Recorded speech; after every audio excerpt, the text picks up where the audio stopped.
हर हर महादेव। आप सभी का स्वागत है मेरे चैनल में। आज हम सुनेंगे 16 सोमवार व्रत की कथा। तो चलिए कथा प्रारंभ करते हैं। मृत्युलोक में विहार करने की इच्छा करके एक समय श्री महादेव जी माता पार्वती के साथ पधारे। वहाँ वे भ्रमण करते करते विदर्भ देशांतर्गत अमरावती नाम की अति रमणीक नगरी में पहुँचे। वहाँ के राजा का बनाया हुआ अति रमणीक शिवजी का मंदिर था। उसमें भगवान शंकर माता पार्वती के साथ निवास करने लगे। एक समय माता पार्वती जी शिवजी से बोली कि हे महाराज, आज तो हम तुम दोनों चौसर खेलेंगे। तो शिवजी ने प्राण प्रिया की बात को मान लिया और दोनों चौसर खेलने लगे। उसी समय पर मंदिर का पुजारी ब्राह्मण मंदिर में पूजा करने को आया। माता पार्वती ने ब्राह्मण से प्रश्न किया कि पुजारी जी बताओ कि इस बाजी में हम दोनों में से किसकी जीत होगी।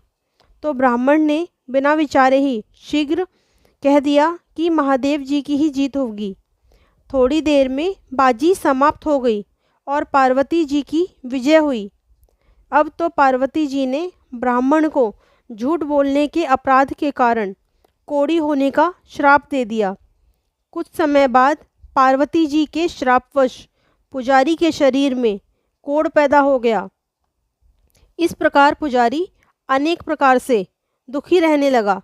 इस तरह के कष्ट भोगते हुए जब उसे बहुत दिन हो गए तो एक दिन देवलोक की अप्सराएं शिवजी की पूजा करने उसी मंदिर में पधारी और पुजारी के कष्ट को देखकर बड़े दया भाव से उससे रोगी होने का कारण पूछने लगी। तो पुजारी ने निसंकोच सब बातें उनसे कह दी। वे अप्सराएं बोली कि हे पुजारी, अब तुम अति दुखी मत हो। भगवान शिवजी तुम्हारे कष्टों को दूर करेंगे। तुम सभी व्रतों में श्रेष्ठ 16 सोमवार का व्रत भक्तिभाव से करो। तब पुजारी ने अप्सराओं से हाथ जोड़कर विनम्र भाव से 16 सोमवार व्रत की विधि पूछी। तो अप्सराएं बोली कि जिस दिन सोमवार हो उस दिन भक्ति के साथ व्रत करो। स्वच्छ वस्त्र पहनो, आधा सेर गेहूं का आटा लो, उसके 3 भाग करो और 3 अंगे बनाओ और घी, गुड़, दीप, नैवेद्य, पुंगीफल, बेलपत्र, जनेऊ, जोड़ा, चंदन, अक्षत, पुष्पादि के द्वारा प्रदोष काल में भगवान शंकर का विधि से पूजन करो। तत्पश्चात अंगाओं में से एक शिवजी को अर्पण करो और बाकी 2 को शिवजी का प्रसाद समझकर उपस्थित जनों में बांट दो और आप भी प्रसाद ग्रहण करो। इस विधि से 16 सोमवार का व्रत करो। तत्पश्चात 17वें सोमवार के दिन पाव सेर गेहूं के आटे की बाटी बनाओ। तदनुसार घी और गुड़ मिलाकर चूरमा बनाओ और शिवजी का भोग लगाकर उपस्थित भक्तों में चूरमा बांटकर अपने कुटुंब के साथ प्रसाद ग्रहण करो। तो भगवान शिवजी की कृपा से सभी मनोरथ पूर्ण होंगे। ऐसा कहकर अप्सराएं स्वर्ग को चली गईं। ब्राह्मण ने यथाविधि 16 सोमवार का व्रत किया। भगवान शिवजी की कृपा से रोगमुक्त होकर आनंद के साथ रहने लगा। कुछ दिन के बाद जब फिर से शिवजी और पार्वती जी उस मंदिर में पधारे तो ब्राह्मण को निरोगी देखकर पार्वती जी ने ब्राह्मण से रोगमुक्त होने का कारण पूछा। तो ब्राह्मण ने 16 सोमवार व्रत की कथा कह सुनाई। तब तो पार्वती जी अति प्रसन्न होकर ब्राह्मण से व्रत की विधि पूछकर व्रत करने को तैयार हुई। व्रत करने के बाद उनकी मनोकामना भी पूर्ण हुई तथा उनके रूठे पुत्र भगवान कार्तिकेय स्वयं माता के आज्ञाकारी हुए। परंतु कार्तिकेय जी को अपने विचार परिवर्तन का रहस्य जानने की इच्छा हुई और माता से कहने लगे कि हे माता जी, आपने ऐसा कौन सा उपाय किया जिससे मेरा मन आपकी ओर आकर्षित हुआ। तब पार्वती जी ने वही 16 सोमवार व्रत की कथा उसको सुनाई तो भगवान कार्तिकेय जी बोले कि इस व्रत को मैं भी करूँगा, क्योंकि मेरा प्रिय मित्र ब्राह्मण बहुत दुखी दिल से परदेश गया है। मुझे उससे मिलने की बहुत इच्छा है। कार्तिकेय जी ने भी इस व्रत को किया और उनका प्रिय मित्र उन्हें मिल गया। मित्र ने इस आकस्मिक मिलन का भेद कार्तिकेय जी से पूछा तो वे बोले, हे मित्र, मैंने मिलने की इच्छा करके 16 सोमवार का व्रत किया था। अब तो ब्राह्मण मित्र को भी अपने विवाह की बड़ी इच्छा हुई। कार्तिकेय जी से व्रत की विधि पूछी और यथाविधि व्रत किया। व्रत के प्रभाव से जब वह किसी कार्यवश विदेश गया तो वहाँ के राजा की लड़की का स्वयंवर था। राजा ने प्रण किया था कि जिस राजकुमार के गले में सब प्रकार से श्रृंगित हथिनी माला डालेगी, मैं उसी के साथ अपनी प्यारी पुत्री का विवाह कर दूंगा। शिवजी की कृपा से ब्राह्मण भी स्वयंवर देखने की इच्छा से राजसभा में एक ओर बैठ गया। नित्य समय पर हथिनी आई और उसने जयमाला उस ब्राह्मण के गले में डाल दी।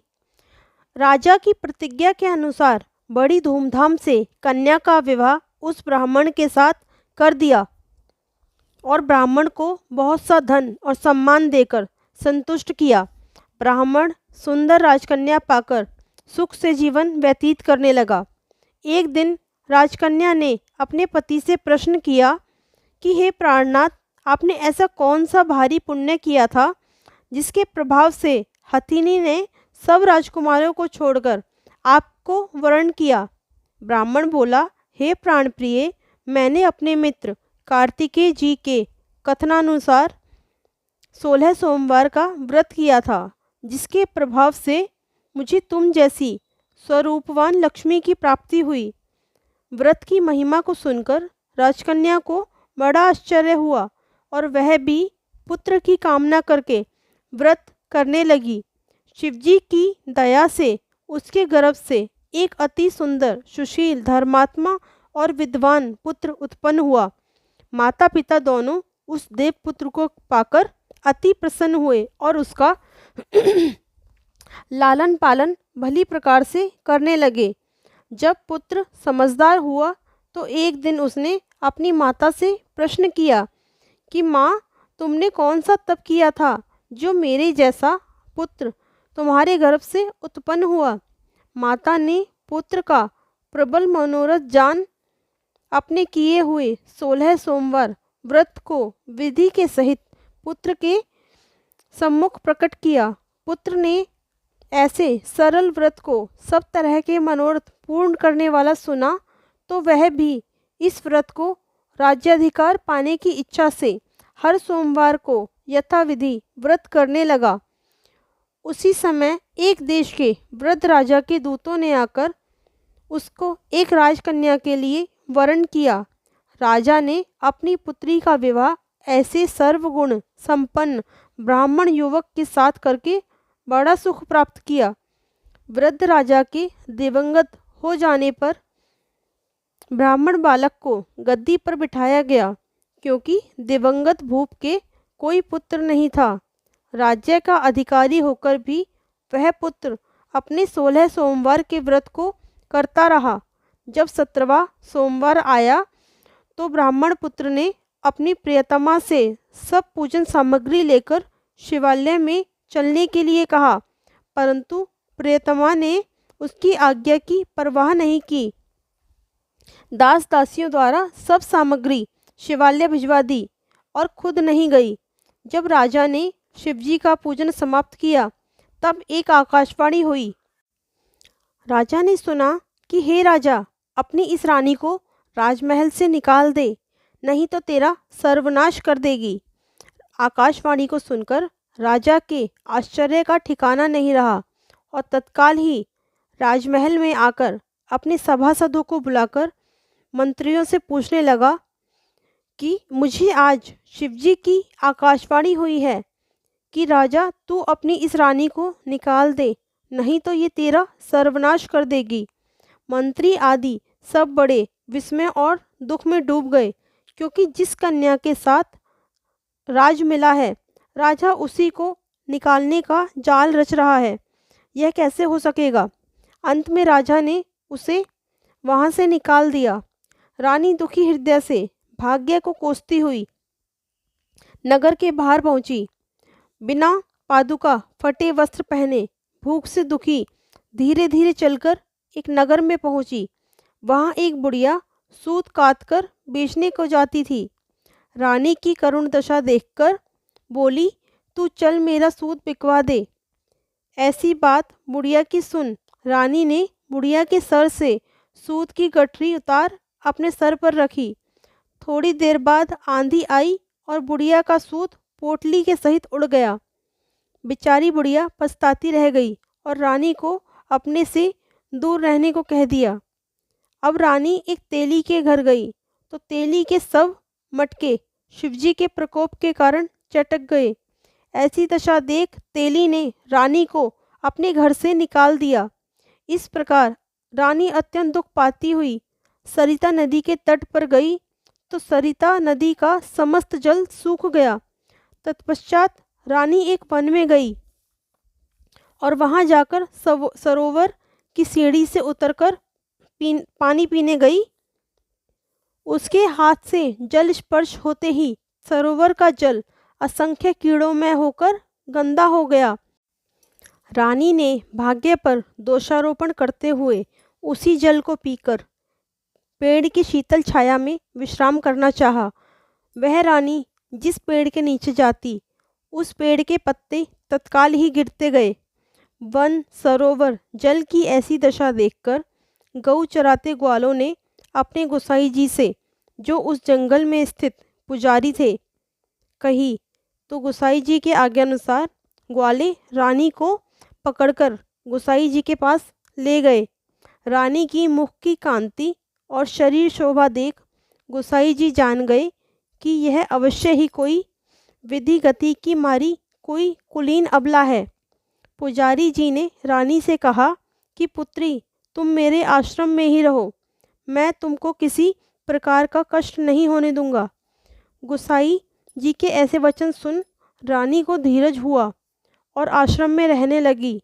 परंतु आश्रम में रानी जो भोजन बनाती उसमें कीड़े पड़ जाते, जल भर के लाती तो उसमें कीड़े पड़ जाते। अब तो गोसाई जी भी दुखी हुए और रानी से बोले कि हे बेटी, तुझ पर कौन से देवता का कोप है जिससे तेरी ऐसी दशा है। पुजारी जी की बात सुन रानी ने शिवजी की पूजा करने ना जाने की कथा सुनाई। तो पुजारी जी ने शिवजी महाराज की अनेक प्रकार से स्तुति करते हुए रानी के प्रति बोले कि पुत्री, तुम सब मनोरथ पूर्ण करने वाले 16 सोमवार व्रत को करो, उसके प्रभाव से तुम अपने कष्टों से मुक्त हो जाओगी। गोसाई जी की बात सुनकर रानी ने 16 सोमवार व्रत को विधिवत संपन्न किया और 17वें सोमवार को पूजन के प्रभाव से राजा के हृदय में विचार उत्पन्न हुआ कि रानी को गए बहुत समय हो गया, ना जाने कहाँ कहाँ भटकती होगी, उनको ढूंढना चाहिए। यह सोच रानी की तलाश करने चारों दिशाओं में दूत भेजे। वे दूत तलाश करते हुए पुजारी के आश्रम में रानी को पाकर पुजारी से रानी को मांगने लगे, परंतु पुजारी ने उसको उनके साथ भेजने से मना कर दिया। तो दूत चुपचाप लौटे और आकर महाराज के सम्मुख रानी का पता बताया। रानी का पता पाकर राजा स्वयं पुजारी के आश्रम में गए और पुजारी से प्रार्थना करने लगे कि महाराज, जो देवी आपके आश्रम में रहती है वह मेरी पत्नी है। शिवजी के कोप से मैंने इसको त्याग दिया था। अब इस पर शिवजी का प्रकोप शांत हो गया है, इसलिए मैं इसे लिवाने आया हूँ। आप इसे मेरे साथ चलने की आज्ञा दे दीजिए। गोसाई जी ने राजा के वचन को सत्य समझकर रानी को राजा के साथ जाने की आज्ञा दे दी। गोसाई जी की आज्ञा पाकर रानी प्रसन्न होकर राजा के महल आई। नगर में अनेक प्रकार के बधावे बजने लगे। नगरवासियों ने नगर के दरवाजों पर बंधनवारों से विविध नगर को सजाया। घर घर में मंगलगान होने लगे। पंडितों ने विधि वेद मंत्रों का उच्चारण करके अपनी राजरानी का आह्वान किया। ऐसी अवस्था में रानी ने पुनः अपनी राजधानी में प्रवेश किया। महाराज ने अनेक तरह से ब्राह्मणों को दान आदि देकर संतुष्ट किया। याचकों को धन धान्य दिया। नगरी में स्थान स्थान पर सदाव्रत खुलवाए जहाँ भूखों को खाने को मिलता था। इस प्रकार से राजा शिवजी की कृपा का पात्र हो राजधानी में रानी के साथ अनेक तरह के सुखों का भोग करके सोमवार व्रत करने लगा। विधिवत शिव पूजन करते हुए लोक में अनेकानेक सुखों को भोगने के पश्चात शिवपुरी को पधारे। ऐसे ही जो मनुष्य मन वचन और कर्म द्वारा भक्ति सहित सोमवार का व्रत पूजन इत्यादि विधिवत करता है वह इस लोक में समस्त सुखों को भोगकर अंत में शिवपुरी को प्राप्त होता है। यह व्रत सब मनोरथों को पूर्ण करने वाला है। कथा समाप्त। बोलिए हर हर महादेव की जय। माता पार्वती की जय। यदि आपको वीडियो पसंद आई हो तो वीडियो को लाइक करें एंड चैनल को सब्सक्राइब करें। धन्यवाद।